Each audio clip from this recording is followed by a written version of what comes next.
susunod na programa ay may temang nangangailangan ng patnubay ng magulang.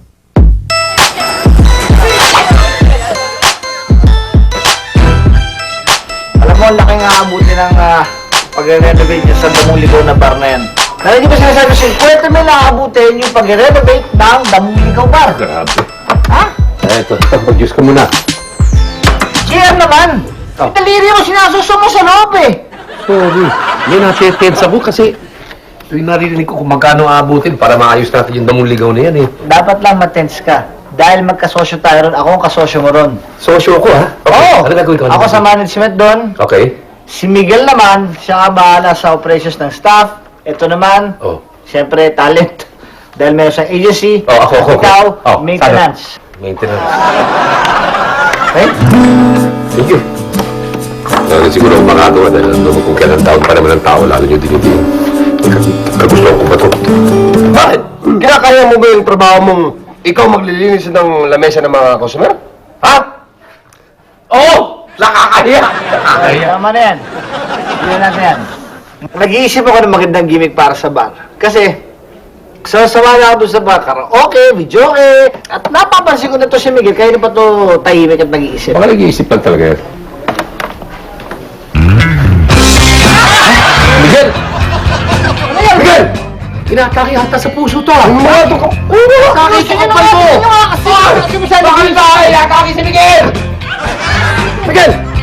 Miguel! Depress ako eh. Bakit ka naman depressed, Miguel? Huwag mo ilokot ang mukha. Ayun! Ginagawa mo kay Miguel naman. Para sa kuryente at saka tubig. Sabang to ha. Alam mo, Julie, kung hindi lang talaga kasing bait at kasing ganda ka ng asawa ko, hindi kita pa upahin sa bahay ko. Oo, kamukha ko asawa niyo. Medyo, pero mas maganda pa rin ng kunti ang asawa ko sa'yo. Siya nga pala, Julie, isa sa dahilan kung bakit pinaupa kita sa bahay ko eh. Kasi walang kasama si Eretz eh. Pag natuloy ang kontrata ko sa probinsya, dapat ikaw nang kasama niya sa bahay. Kaya pumayag ako. Ang bait-bait niyo talaga. Mama! Ako, sobrang bait-bait mo talaga. Kala ko lang yun. Confuso din ako. Wala. Ang sabi ko, bakit mo naisipan na umupa sa bahay ko? Balita ko may bahay ka naman eh. Eh kasi si Miguel. Si Miguel? Yung pangit na Miguel na yun? Bakit? Hindi kasi di ba nagtatrabaho kami sa isang radio show. Tapos at least kung mas malapit ako sa kanya, mas close kami. Mhm. Maganda naman yung samahan namin doon. Pag ano. Akala ko may gusto ka sa pangit na yun eh. Ay, oo. Hello! Eretz! Kasama mo tong ganun na to. At saka, may mga kasama ka pang mukhang adik. Kaya ano mo na mag-explain yung bata? Nakakahiya, yung dami-daming tao. Eh kasi po, Daddy, si Aaron, sinundo po ako kanina. Kasi magpa-practice daw kami sa isang dance number sa barangay, di ba? Tsaka hindi naman po sila addicts, sila po yung mga ding-tara-ding, Excel! Alam mo yung magtuturo sa amin. Birthday daw po ni Kapitan. Magbibigay silang konting programa para rito. Kasama nga daw po si Els dyan eh. Yes. Ang galing talaga niya sumayaw. Siyempre, ang galing ko sa namamig sumayaw, may mana ka sa Anong mana? Hoy, sa akin ka nagmana. Mas magaling ako sumayaw. Maniwala kami! Maniwala. Sige nga, pakitaan ko kayo. Back up kayo. Sige. Sige. Daddy!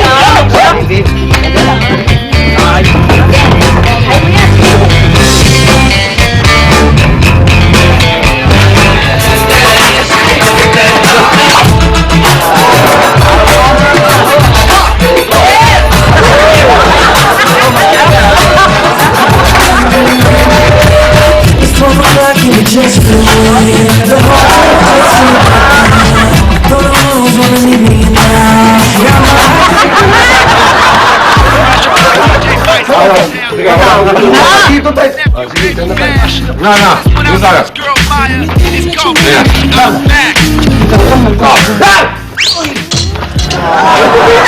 Huwag na natin dalhin sa ospital. Huwag na natin dalhin sa ospital si Miguel. Bakit? May nakakita ako ng... pusang itim. Baka mamalasin si Miguel. Madidisgrasya yan. Ano ba ginawa ko nito? Hinulog mo na. Ako na bahala. Ano? Ang tawag na ako ng doktor. Dito lang kayo.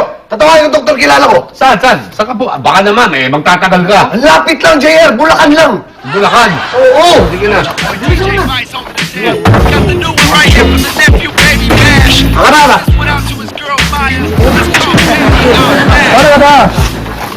Miguel, Miguel. alis mo. Eh, 1, 2, 3. Bigat ito. Miguel!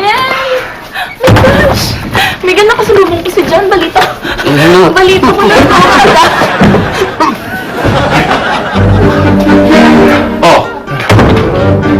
Paano kung tatawag ka ng doktor? Wala itong doktor. Wala ang doktor doon. Bulacan? Punta ko na. Ganun kabilis? Bakit? Wala pag 2 minutes, nandito ka na? Hindi mo na dami ang Yan, di bali na. Miguel. Kasi hindi stroke ang problema ni Miguel. Hindi stroke. Depression. May kilala ako na magaling magpagaling ng depression. Kaya ka na naman. Kaya doktor ngayon may magaling. Hindi, tatawagan ko lang. Teka, saan Nasaan naman yan? Okay. Sandali, malapit lang to. Saan nga? Ermita lang, Ermita. Ermita? Andito na siya. Kapabilis naman. Naman! Hindi, Para slapstick. binilis ako, nakalimutan ko. Pinax ko siya kanina. Please, pakigamot mo do. Pakigamot Depression lang. to. Depression, pakigamot to. Sandali lang, Mike. Mamaya na. Ako Okay. si ano. Chiki Dora. Please lang. Saan kasi depression, pakigamot mo na. Matagal na yan depression mong yan. Hindi ako. Siya. Hindi, tinetesting ko lang. Okay. Excuse me, Iha. Iha, dito ka muna. Siya yung may tato. May tato. May peri siya sa likod. May peri, oo. So ito ang may depression. Siya may diferensya. Okay, Si okay. Miguel yan. Ano tayo? Relax. Tignan natin. Tignan natin. Tignan natin. Okay. Okay. Meron akong matindi ito eh. Hindi ito biro. Hindi biro ito. Parang kanta yung sinasabi mo. May tweezer ba kayo? Twister. Tweezer. Tweezer. Ang Tagalog. Tagalog. Chane? Ay, oo. Meron. Okay. Alam mo, kasi ito, hindi ito basta-basta depression lang. Matagal na itong kinikim-kim-kim-kim. Alam niyo ibig sabihin naman, maraming salamat sa Twister. Buti na lang meron sa Twitter kasi nagbubulot ka ng puting buhok eh. Allah nga. Oo nga naman. Okay na siya. Yan, kinikim-kim niya yan. Parang siyam sabay-sabay. Okay na po ako. Oh, matagal niyang kinikim yan. Hindi ba? Gusto niyo kayo rin i-try natin? Eto si JR. Try mo nga si JR. Tumating sa buhay nito. Huwag na, hindi, okay na. Hoy, gumaling na ako. Hoy, hindi ko maliniwalang gumaling na ako. Nahirapan ako nung simula. Nung umpisa, hirap na hirap ako, pero Hirap kahit ka. papano, nakuha ko na paraan. Sige, Nakaraos ka. Ako na bahala. Kamutin mo yan dahil ang daming yan. Sige na, sige na. Ang dami. alapan ka. Naulo ka. Nag-usap tayo sa pato.